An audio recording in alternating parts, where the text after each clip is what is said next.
Break के बाद आपका एक बार फिर से इस्तकबाल है दुनिया जहां से निराला टीवी शो हिंदुस्तान हमारा में। अब बारी है किरदार पेश करने की, तो लीजिए पेश है आज का किरदार।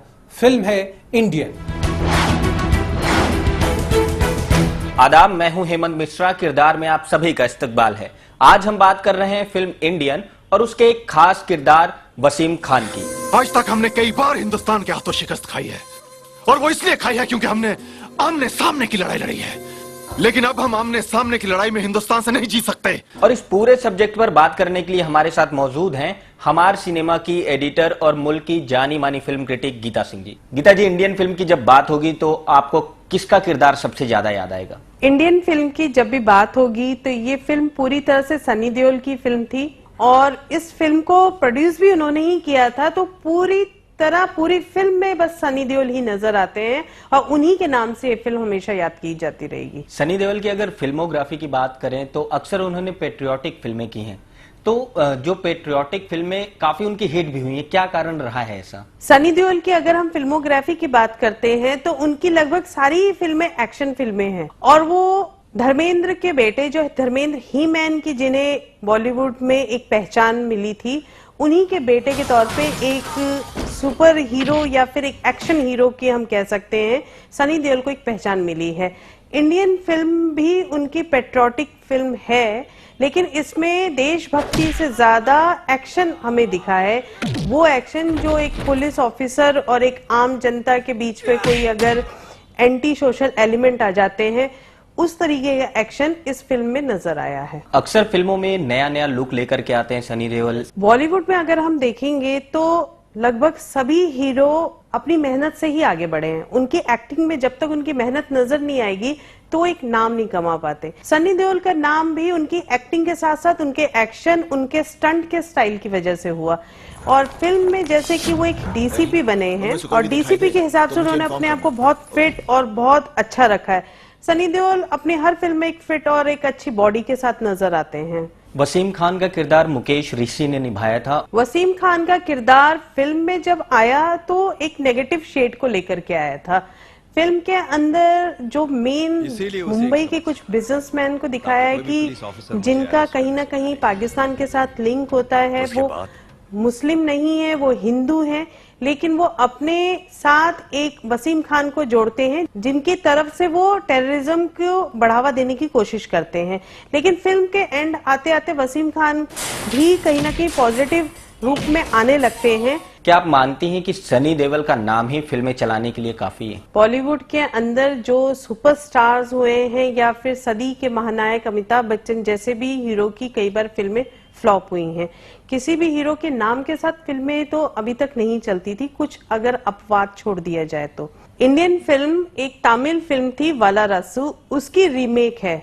वालारासु को जिस डायरेक्टर ने बनाया था, उन्हीं डायरेक्टर को सनी देओल ने अपनी इस फिल्म को बनाने के लिए चुना, नटराजन को।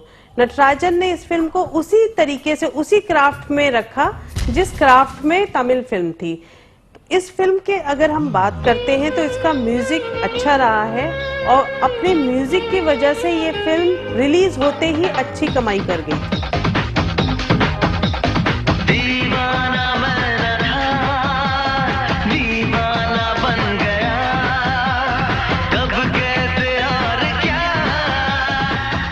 गीता जी, आपसे आखिरी सवाल, पेट्रियोटिक फिल्मों को हिट कराने में क्या सनी देओल का नाम ही काफी होता है? पेट्रियोटिक फिल्मों के साथ में आज के दौर में अगर देखें तो सनी देओल का ही नाम आता है। जिस तरह से अगर हम 60 के दशक की बात करते हैं तो उस वक्त मनोज कुमार थे जो देशभक्ति की फिल्मों के साथ जिनको जोड़ा जाता था। शुक्रिया गीता जी। आज के किरदार में बस इतना ही। अगले एपिसोड में फिर होगी आपसे मुलाकात एक नए किरदार के साथ। तब तक के लिए खुदा हाफिज। किरदार की पेशकश के बाद अब वक्त है चुप सियासी सन्नाटों में से वैसी कुछ आहटें ढूंढ लाने का जो आने वाले वक्त में किसी बड़ी खबर की शक्ल अख्तियार कर सकती हैं। तो लीजिए पेश है आज का मिर्च मसाला, यानी खबरों की खबर बनने से पहले की आहटें।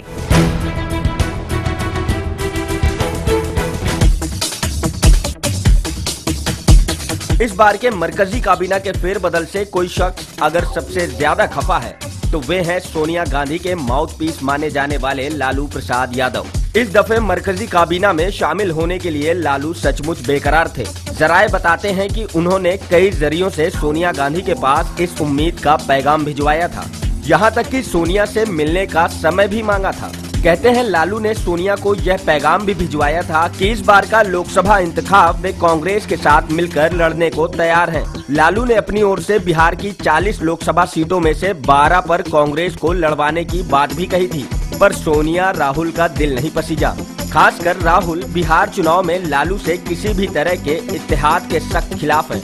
शायद यही वजह रही है कि इतने कद्दावर नेता लालू को सोनिया ने हलफ बर्दारी तकरीब से पहले मिलने का वक्त भी नहीं दिया।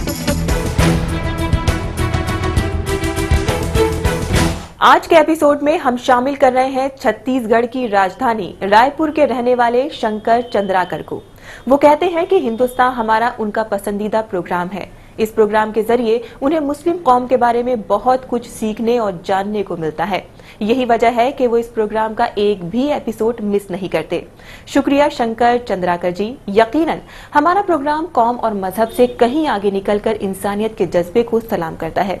आपको हमारा ये प्रोग्राम कैसा लगा, ये बताने के लिए आप भी हमसे इस एड्रेस पर राब्ता कायम कर सकते हैं। यकीन मानिए आपका हर एक मशवरा हमारे लिए बेहद कीमती है। किन सजाओं तक मुझको मेरी खता ले जाएगी और कितनी दूर तक मुझको वफा ले जाएगी। मुझको अपने रास्ते का इल्म है अच्छी तरह, क्यों कहीं मुझको कोई पागल हवा ले जाएगी।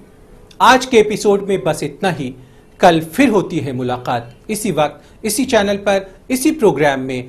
तब तक के लिए मैं त्रिदी भ्रमण अपनी को होस्ट साइमा खान और पूरी एनटीआई टीवी की टीम के साथ आपको कहना चाहता हूं अलविदा। आप खुश रहें, सलामत रहें, आबाद रहें। खुदा हाफिज।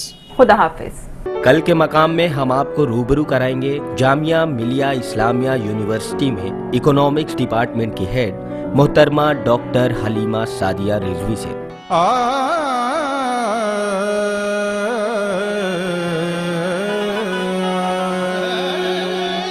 कतरा कतरा हर शय की रवानी में है, जो ये वतन जिंदा है तेरी जिंदगानी